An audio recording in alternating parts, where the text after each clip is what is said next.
Reciban un cordial saludo. Continuamos con el desarrollo de esta iniciativa de docencia en el servicio de emergencias. En el primer módulo ya dimos una primera clase de accidente cerebrovascular isquémico y vamos a continuar con lo que sería una extensión de este mismo tema, que son los accidentes isquémicos transitorios. Como su nombre bien lo indica, están dados por la temporalidad del evento. Si bien comparten un mismo evento fisiopatológico con los accidentes cerebrovasculares isquémicos, estos son temporales y no son permanentes ni persistentes, como el caso del accidente cerebrovascular instaurado. Tienen una definición que clásicamente está dada por el tiempo de síntomas y se considera un episodio transitorio de difusión neurológica, la cual está causada por una isquemia cerebral focal y cuyos síntomas son menores a 24 horas. Actualmente hay mucha disquisición con respecto a estas definiciones, ya que autores nuevos consideran que la definición dada por tiempo podría llegar a ser insuficiente, ya que en algunos casos aún ante la reversión de los síntomas dentro de las primeras 24 horas, muchos de estos pacientes, posterior a la realización de resonancias magnéticas, se encontraban hallazgos compatibles con isquemias instauradas. Sin embargo, esta clasificación operativa sigue considerándose vigente y es la que vamos a tener como válida en el desarrollo de los pacientes que consulten en la emergencia.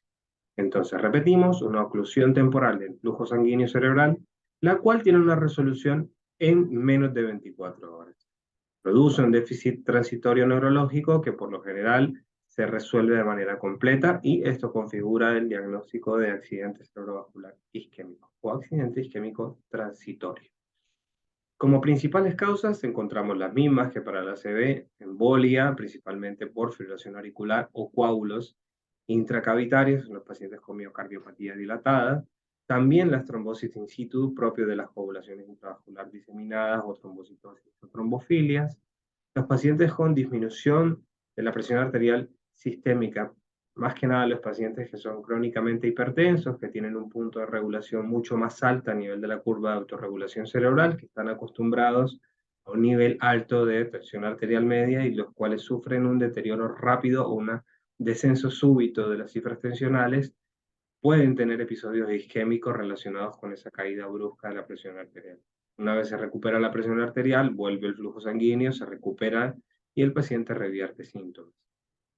También los pacientes con patología vascular compleja, con pacientes con obstrucciones de las arterias carótidas o con obstrucción de cualquier vaso mayor a nivel de la vasculatura del sistema nervioso central por enfermedad ateromatosa, pueden llegar a tener síntomas isquémicos transitorios. Ahora bien, es importante, más allá del análisis de la causa, entender que estos pacientes pueden tener complicaciones. Y una de las principales complicaciones es precisamente hacer un evento cerebrovascular instaurado, un ACV isquémico, dentro de los primeros 3 meses y mayormente dentro de las 48 horas. Hoy en día hay un score de riesgo que se llama la escala ABCD al cuadrado, que permite la estadificación de que tiene este paciente de riesgo de eventos, más que nada de repetir un accidente isquémico transitorio o de hacer un ACV isquémico dentro de las primeras 48 horas. Es un score que mide básicamente la edad, las cifras tensionales al momento del evento, si el paciente tiene un hallazgo semiológico amplio o no, por ejemplo, si solamente hizo un déficit braquial o si por el contrario hizo una hemiparesia completa facio-brachiocrural, le da muchísimo más puntaje. Así como si el paciente tiene diabetes como antecedente, todo esto suma puntos y los pacientes con un score ABCD al cuadrado mayor a 4 lo vamos a considerar pacientes de alto riesgo. ¿Alto riesgo de qué? Alto riesgo de repetir eventos o hacer complicaciones relacionadas con el AITE. También tiene algunas implicaciones al momento de la terapéutica y ya no vamos. Pero bueno, ¿qué hacemos con un paciente que consulta por sintomatología neurológica y la cual fue transitoria y duró menos de 24 horas? Lo vamos a llamar AIT y lo que vamos a hacer es ingresarlo a la unidad con una monitorización completa, un examen físico detallado y vamos a pedir una rutina con realización obligatoria de electrocardiograma y hemoglucotest y neuroimagen.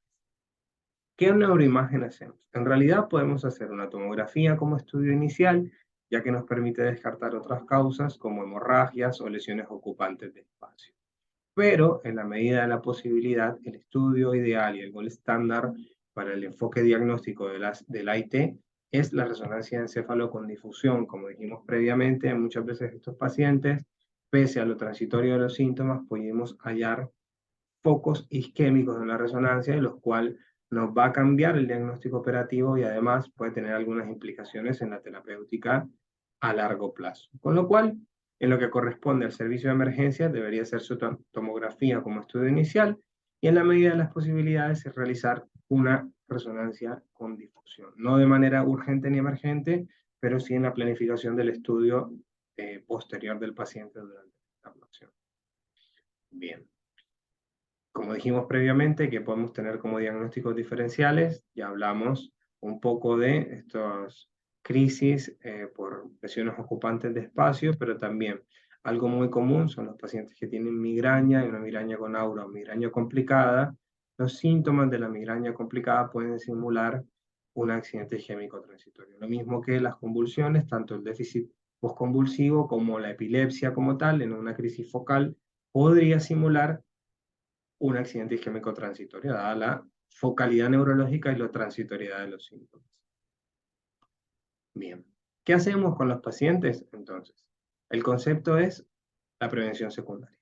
Empezar un tratamiento que disminuya la posibilidad que este paciente haga un ACV isquémico o un foco instaurado. Entonces los vamos a internar en la sala de clínica médica para que sean evaluados por el equipo de neurología y vamos a comenzar tratamiento antiagregante.